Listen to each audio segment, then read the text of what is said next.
please come forward.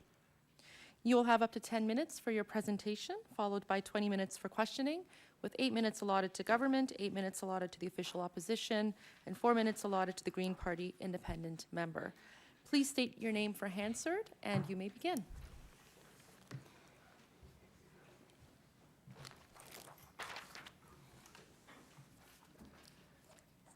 My name is Nina Deeb. I am a real estate broker. I've been a full-time real estate broker since 1996. And the reason I came here today is I had some things I'd like to discuss about this legislation, about this bill. A concern I have is the regulator, RECO, is a private, not-for-profit delegated authority that is not subject to audit by the Auditor General of Ontario, and it is shielded from oversight by the Ontario Ombudsman. There's no system checks and balances. RECO has been allowed free rein for far too long, and they have abused their powers. That's the first point I make. The second point I make, it is inappropriate to grant even more unchecked power to RECO when they don't lawfully and ethically use the power they currently have. And the third point I make is RECO consistently misapplies the legislation and does so with impunity. A quick review of decisions where RECO was held to have proceeded in a vexatious manner with no evidence whatsoever is evidence of the way RECO operates. And for this, you can see the Peter de Groot decision and the Helmut Klingel decision. To begin with, there's many others. Given more power to the discipline panel is a horrible decision. The panel members receive no legal training, and some have stated publicly that they think they work for RECO and should follow RECO's positions. The discipline panel, realtors like myself, and one member public, that's what it consists of, 2 realtors and a member public. RECO's own employees and lawyers, this is my 5th point, do not understand the law. This has been made clear by the cases where RECO was found to have proceeded improperly with no evidence whatsoever. The sixth concern I have is it is a slap in the face to the ideal of fairness and the tenets of natural justice to allow RECO to issue a $25,000 fine, administrative monetary penalty, after a complaint is filed without even affording the registrant to see, let alone respond to the complaint. This is a shoot first, guilty until proven innocent process. This cannot be allowed. Someone needs to watch the watcher. RECO has gone so far as to charge and fine a registrant with an offense that could not even apply to him. When the issue was brought to light, RECO was forced to retract a $20,000 fine. Further, since the Registrar and RECO continue to apply the Act improperly, as they have admitted in the past, then not only should they not be given more power, but the powers they currently have should be subject to strict reporting mechanisms, as well as the decision-making authority of an independent ombudsman. To provide even more unfettered power to an organization that cannot act within the bounds of tenets of natural justice is inappropriate. The new act would give RECO the unchecked power to administer a $25,000 fine, administrative monetary penalty, without even being required to deliver the complaint to the registrant, let alone have a hearing. This is unequivocally against the tenets of natural justice. Allowing such fines strikes at the very core of the idea of being innocent until proven guilty. In the words of Professor Jacob Ziegler, this troubles me. Professor Ziegler, in his written submission on Parent Bill 180, written by 4 law professors. And you know, when I go back in time to the wondering, how does this come to be? How does this bill come to be moving so quickly? I went back to Bill 181, and I'm very, very troubled with the transcripts for what I see here. From October 31st, 2002, Bill 180. From November 19th, 2002. This is very, very troubling. I'm not quite sure how it is that the real estate industry deserved to be treated this way, why we deserve to be treated this way. Bill 180 moved just as quickly, like it moved so quickly that they choked out debate, just as they did November 25th, when the critic did not even know that this bill was coming to a second reading that day. That's very troubling to me. I'm just wondering who's representing realtors. I'm the realtor voice. I work full-time, and yet I'm here today as a private individual to say I don't understand what this bill, how this amount of power can be given to a not-for-profit, private, delegated authority that self-polices, and there's no accountability. Transparency and trust, we speak about it like it's something that, are we not entitled to transparency and trust? We speak about changing this act to trust in the real estate.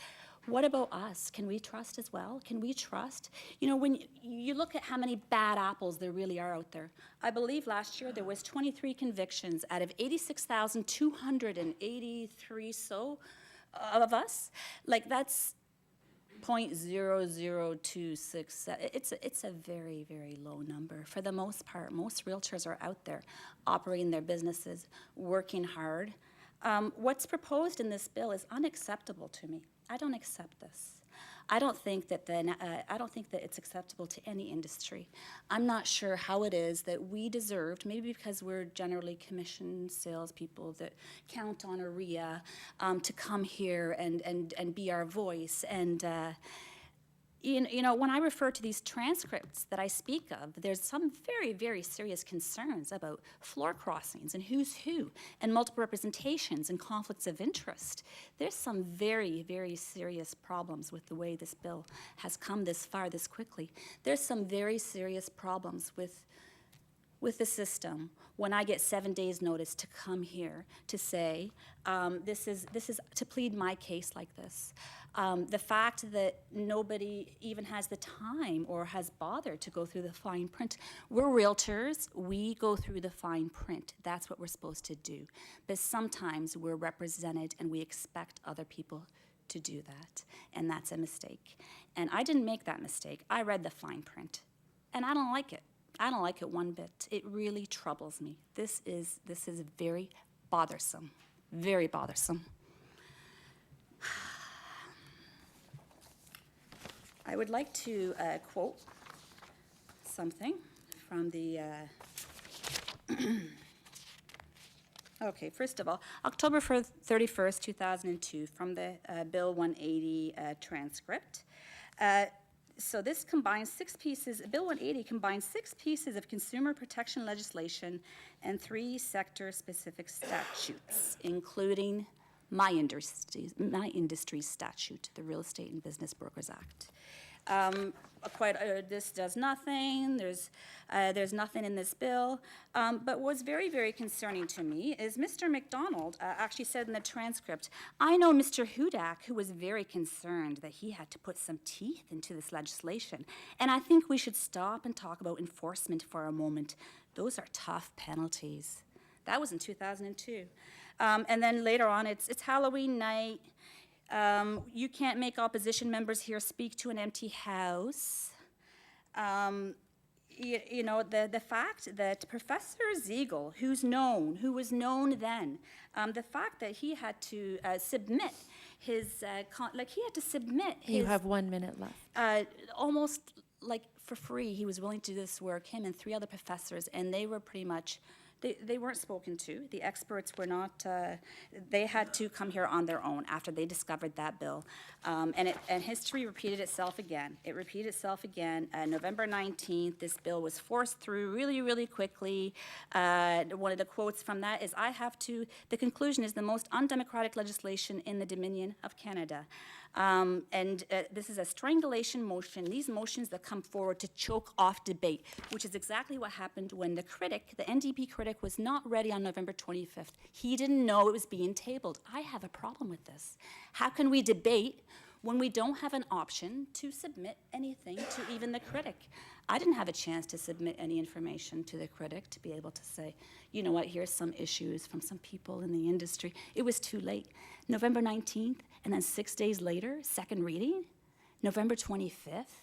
This moved very, very quickly. I'm not against Thank you, everything. Ms. Deeb. That concludes your time. That's okay. We'll now turn to questioning. This round of questions will begin with the official opposition. Who would like to begin? Okay. Right, I just MPP Glover? Sure, just, you mentioned in your deputation on the second page, the De Groot and Klingel decisions. Can you give the details of those decisions, or an overview? Which ones? The De Groot and De Groot and Klingel. I actually do have them. Sorry, I left them back there.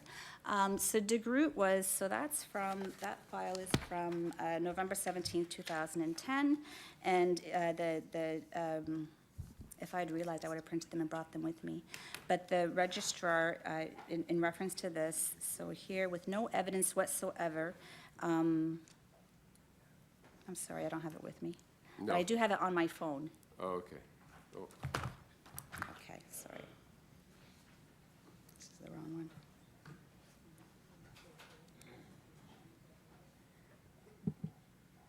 This is the Kingle one, so you're asking about the De Groot one? sure. Okay, the Peter De Groot decision.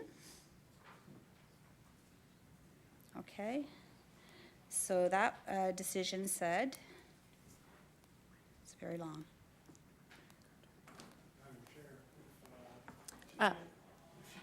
Could she submit it after, like that? Yeah. Yes. Yeah, You know, I'll do so- that. Sure. I will submit that after. I do have Sure. it printed, I just don't Sure. have it immediately. But it is definitely, it is a decision that I refer to that I would like to be looked at. Please look at this decision. Please look at the Helmut Klingel decision. There's many others. I found many license appeal tribunal, and even 2 weeks ago, I went to a judicial review just a few blocks away from here at Osgood. And 3 judges ruled in favor of the registrant and quashed the RECO's lower. So that is very significant. I find that very significant in what's happening and what the registrant's options are. Not having an ombudsman is a real problem for us. Like they're not reportable. The Real Estate Council of Ontario is not reportable, other than to themselves. That's good. That's all my questions. Thank you. MPP Rakocevic? Thanks, Chair. I guess we don't have a lot of time, but are there a couple of things that you'd like to see changed then within this legislation? Let's say it was tabled from scratch and you had that power. What kind of change are you looking for? Or are you happy with status quo? I'm not happy with status quo. There actually are things in the bill I like. I like the transparency of the offer process. A lot of times I find that right now it's just a blind system where people just make an offer. They don't know if they're the best. Maybe they would have been more willing. Sometimes you hear from somebody after, oh, well, maybe I would have paid more if I'd have.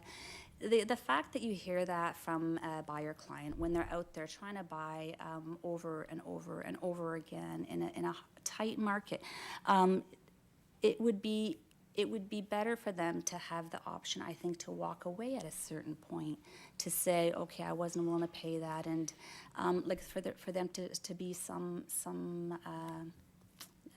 disclosure, so that you don't have people just blindly offering. Like the way it is right now does need to be corrected. It's not correct for the type of market that we have.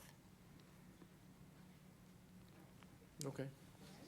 Seeing no further questions, we'll now turn to the Independent Green Party member. You'll have 4 minutes. Thank you, Chair. Thanks, Matthew, for coming in. If I could just ask the clerk, maybe, what's the deadline for written submissions to the committee? The deadline is Tuesday, February 4th at 6 p.m. Yeah, so my recommendation would be that some of the materials, if you would like to submit I can before submit those, the written yes. deadline, that you now know the deadline for that and can make that Yep, submission. I have them on my phone. Yeah, that'd be great. And so we've had a number of realtors come to committee asking for more regulation and more professional standards. And so if I'm understanding what you're actually suggesting that you would prefer less regulation for the industry, or? Regulation, yes. Education, no. I'd like more education. I'd like less regulation. I'd like less red tape for realtors to operate their businesses. Right now, like the regulator controls the educational requirements as well. So our mandatory continuing education, we used to be able to get continuing education from multiple sources. There was accredited educational providers that could give you mandatory continuing education. CE Network is one of them. But you could actually, you had better choices in what you wanted to educate in for your continuing education. For example, if I wanted to take a title search course, I could include that in my continuing education.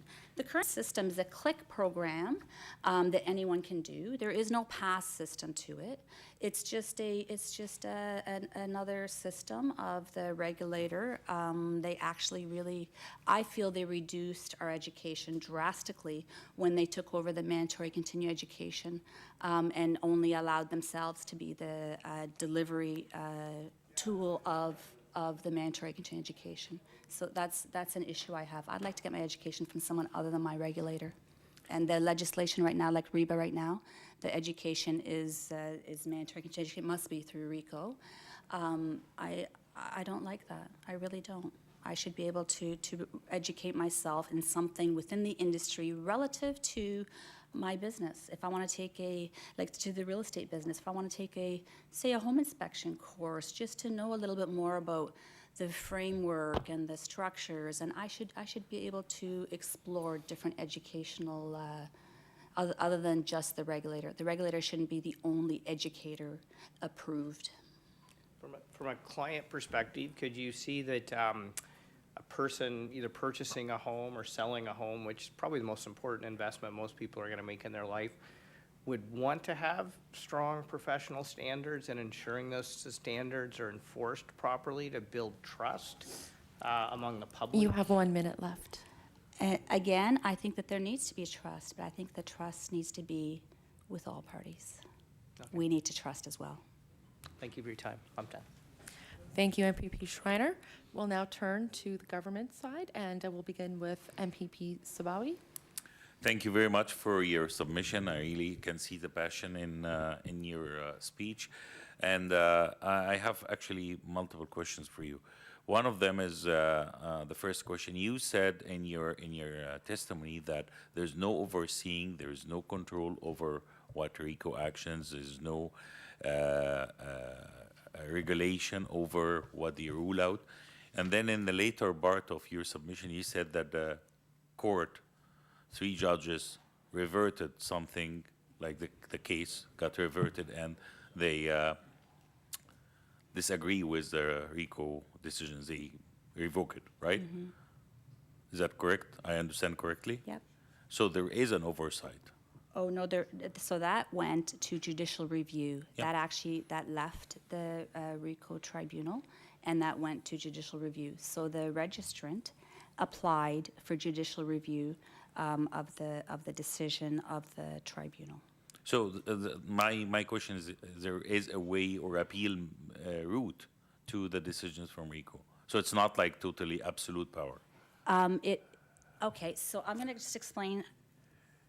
That registrant had already been through, by the time you get to that point, it's years down the road by the time you can actually leave the RECO tribunal to go to any other option.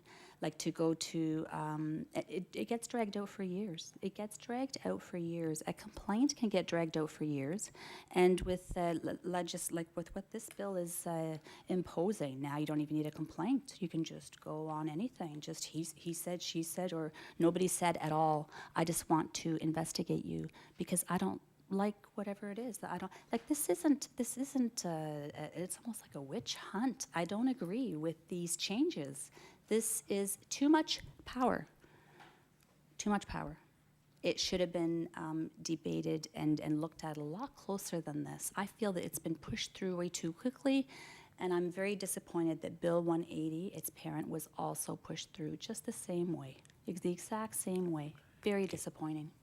I'm just putting my question here about the Bill 145. What do you see in Bill 145 adding power to the current situation? I think from my reading to the bill, it's all about removing the red tape. It didn't talk anything about changing the balance of powers or anything. Do you see anything in Bill 145 adding to, I'm not discussing now Bill 180. Bill 180 is a history. I'm Yeah. just saying currently 145, do you think that this is adding any powers to the existing power? It's not revoking something, but I'm saying that it adds Absolutely. something. Can There's you please point an it? extreme amount of power being added in this bill, extreme. Like, Point it, please. the fact that you no longer need a complaint, the fact that the registrar, based on his opinion alone, can refuse somebody registration. You know, like, I will bring, just off the top of my head, Miriam Asadi, 2013, 2014, she she took her real estate courses. So to take your real estate courses to be a registrant, it'll take you approximately a year right now. And after she finished her real estate courses, she was refused. She had to go to the License Appeal Tribunal, and she also went to judicial review just to get registered, like just to become a registrant. If you look at that case, it's very, very troubling that the registrar can have that much power on someone's livelihood. The registrar is just one person, and the registrar, in his sole opinion, can refuse a registrant their livelihood. So after you go to school for a year, and after they can just refuse you, and then you can be forced through the system, or even on reinstatement, like when you're doing your renewal.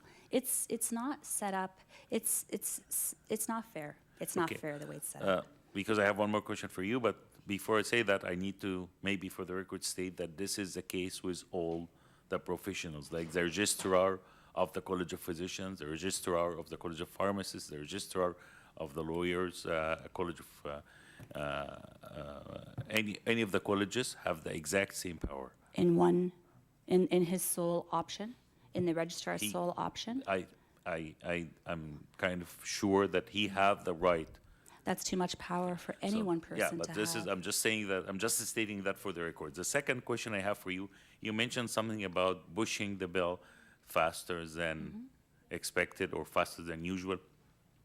The fact that you are talking about things you saw needed to be changed from the bill 180 of 2002, that's 18 years. Yes. And you think that that was not good enough time to raise the awareness of the MPs or the legislation representative, your representative, about the issue, and you needed 6 days to come up to speed on that Yeah. when there's 18 years of, according to you, struggle kind of thing? I wasn't aware until I started looking into this. I wasn't aware of how quickly Bill 180 went. I was shocked when I thought, how can this happen so quick? And I started looking into the history and how this came to be. And that's when I discovered that. So I discovered that about maybe a week ago.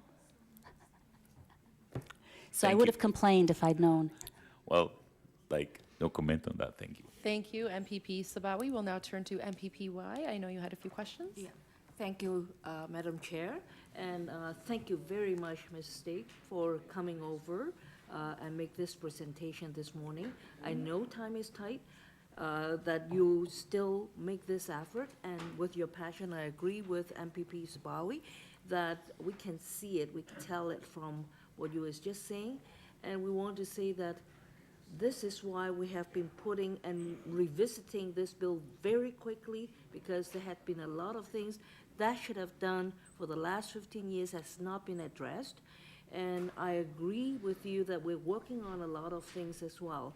And just now we had a presentation from OREA, also highlighting the few things that some of our presenter highlight according to the name, which should be called real estate representative. You have 1 minute And left. this is also one of the things that is highlighted, that they also seeing that RECO is we should reduce the authority on RECO because they're also creating burdensome layer of red tape. Cutting red tape is part of what our government want to do as well. So what you advocate will be heard, and we'll review into that as well. Thank you for coming. Thank you. MPP Bailey, I know you had a question. Okay. You yeah, have well, 30 not a- seconds. Yeah, not a question, but I'll be brief. Just something I want to get on the record as far as what the ministry will do.